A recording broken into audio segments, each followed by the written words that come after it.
अस्सलाम वालेकुम नाज़रीन, मैं हूं आपका मेज़बान मुमताज़ जमाली। अपने यूट्यूब चैनल में आपको खुशामदीद कहते हैं। अब से कुछ देर पहले कमसिन बच्ची के मुबैना अगवा केस में जो सेशन अदालत ने एमएलओ कराने का हुक्म दिया था, उस अदालती हुक्म को रुकवाने के लिए जो दरख्वास्त दायर की गई थी और हुक्म इम्तना लिया गया था, उस पर आज समाअत हुई। साथ ही साथ चालान की मंजूरी से मुतल्लिक मंजूरी के खिलाफ भी दरख्वास्त पर समाअत हुई, यानी कि आज 2 दरख्वास्तों पर समाअत हुई। लेकिन आज भी अदालत ने इस केस में बगैर किसी कार्रवाई के समाअत जो है दोनों दरख्वास्तों की 27 अक्टूबर तक जो है सितंबर तक मुलतवी कर दी है। अब 27 सितंबर तक क्या होगा, कौन सी वजूहात हैं जिनके बिना पर जो है ये दरख्वास्त मुलतवी कर दी है। शाहिद हुसैन कमरा अदालत में मौजूद थे, सीनियर कोर्ट रिपोर्टर भी हैं, उनसे जानेंगे।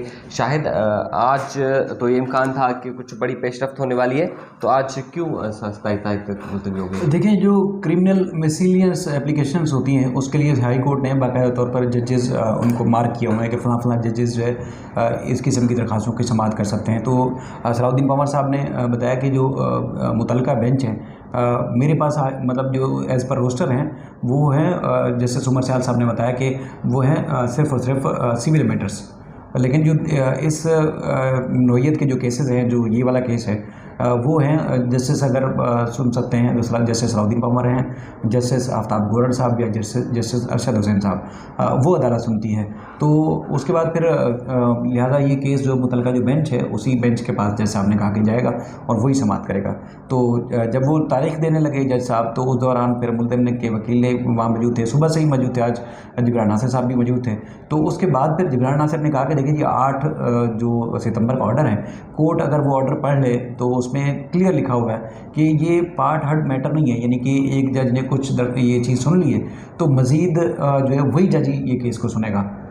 मतलब ये दूसरे जज भी इसकी केस की दलाइल सुनने के बाद फैसला कर सकता है। तो लिहाजा इस केस को चलाया जाए और सुना जाए। और वैसे भी तकरीबन एक अरसे से मुल्ज़मान ने हुक्म इम्तना लिया हुआ है। जो आपको पता है कि ट्रायल कोर्ट ने ऑर्डर दिया था एमएलओ का, और एमएलओ की दरख्वास्त एमएलओ को रुकवाने के लिए मुल्ज़िम की तरफ से जो दरख्वास्त दायर की गई थी वो ये था कि उस पर अदालत ने सिंध हाई कोर्ट ने हुक्म इम्तना जारी कर दिया था। आपको पता है कि 10 बजे का टाइम मुकर्रर था एमएलओ का, और उससे पहले जो है वो हाई कोर्ट ने ये उसमें जो है वो स्टे जारी कर दिया था, और उसके बाद फिर व्हाट्सएप के ऊपर अदालत का हुक्मनामा गया और ये सारा मामला हो गया। तो उसके बाद फिर जज साहब ने कहा कि अगर अगली बार लिस्ट में आ जाता है, एज पर रोस्टर आ जाता है, तो फिर हम ज़रूर सुनेंगे, लेकिन फिल वक्त चूँकि दूसरे मैटर भी हैं और लिहाजा नहीं सुन सकते। तो बस इतनी ही बात हुई। और उसके बाद फिर मुल्ज़िम के वकील ने कहा कि सर, उनका एडिशनल नंबर 6 पे दूसरा केस भी लगा हुआ है, वो था जो चालान को मुल्ज़िम की तरफ से चैलेंज किया गया था कोर्ट में, तो वो भी लगा हुआ, तो उसको भी साथ क्लब कर दें, यकजा कर दें। तो उस पर जज साहब ने कहा कि आप हमेशा यही कहते हैं कि मतलब जैसे उनके केसेस होते हैं, तो मतलब एक डांटे वाला भी आप कह सकते हैं कि जुमला था, या एक भरमी का इज़हार भी कह सकते हैं कि मतलब एक केस के साथ दूसरे केस को भी टेकअप करा के आप अपना टाइम बचा के चले जाएं। तो बहरहाल वो अदालत ने फिर दोनों केसेस में क्लब नहीं किया, लेकिन डेट दोनों केसेस में 27 तारीख की दे दी, और 27 को ही अब जस्टिस सलाउद्दीन पंवर साहब हुए तो वो समाअत करेंगे। अगर दोबारा एज़ पर रोस्टर लग के आता है तो फिर इधर होगा जस्टिस उमर सयाल साहब की अदालत में। अच्छा, गुज़श्ता रोज़ चूँकि रोस्टर जारी हुआ था, तो रोस्टर जारी होना इसका मतलब ये है कि वो जज साहब बाकायदा इस केस को सुनेंगे। अच्छा, अगर कभी अचानक जैसे आप कोई छुट्टी कर लेते हैं तो फिर वो सिर्फ तारीख देने के लिए बोर्ड ट्रांसफ़र होता है उसी दिन हाई कोर्ट के चीफ जस्टिस या रजिस्ट्रार की हिदायत पे, तो उस दिन तो जज साहब ये कह सकते हैं कि हम ये केस नहीं सुन सकते। लेकिन जब रोस्टर में बाकायदा तौर पर आ गया था तो लोगों का ये अज्यूम था, लोगों का अजम्पशन थी कि ये मामला जो है जज साहब सुनेंगे, चूँकि ये बाकायदा लिस्ट में आ चुका है और मेन लिस्ट में 16 नंबर पे केस था।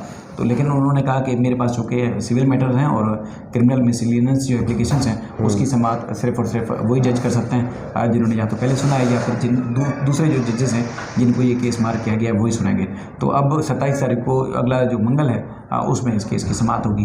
लोग मैं देख रहा था कि बहुत ज़्यादा एक तो इस मामले को लेके मायूस भी हैं कि तारीख पर तारीख हो रही है बिल्कुल ऐसे में, और उसके बाद फिर ज़ाहिर जो मुद्दई के वकील हैं जिब्रान नासिर वो केस चलाना भी चाहते थे, पूरी तैयारी के साथ आए थे। तो उसके बाद फिर तारीख मिल जाना, ज़ाहिर जो हमारे निज़ाम अदल को या निज़ाम को नहीं जानते लोग तो उनके तो गम को अपनी जगह पर है, लेकिन केस नहीं चला। हमारी भी तवक्को ये थी कि केस चूँकि पार्ट हर्ट मैटर नहीं है तो जज साहब सुन लेंगे, लेकिन उन्होंने कहा कि चूँकि उनके भी ज़ाहिर है कोर्ट का तरीक़ाकार है, तो उन्होंने कहा नहीं, आज मैं ये नहीं सुन सकता। तो बाकी लाहौर में आज 2 बड़े अहम मामला हैं, शायद कुछ देर में वहाँ से प्रोग्रेस होगी, आप देखिएगा, बड़ी पेशरफ्त होने का इम्कान है। जो जब बच्ची वहाँ से कराची मुंतकिल हुई थी, तो बच्ची की गैर मौजूदगी में कुछ सबूत फाइल किए गए थे, कुछ केसेस दायर किए गए थे। उस मामले में आज जो मुद्दई मेहदी काज़मी साहब है, उनकी सीनियर वकला की टीम वहाँ मौजूद है और वहाँ लाहौर की जो सेशन अदालत है वहाँ समाअत होगी, तो कुछ देर में मज़ीद पेशरफ्त सामने आ सकती है। ठीक है, बहुत शुक्रिया शाहिद। अब इस केस का जो ट्रायल कोर्ट में जो समाअत है वो 24 को है, और ये जो केसेस की समाअत, दरख्वास्तों की समाअत है 27 को है। देखते हैं कि आज लाहौर में क्या अपडेट है और 24 को क्या अपडेट आती है और 27 को क्या अपडेट आती है। जो भी अपडेट होगी हम आपको बताएंगे।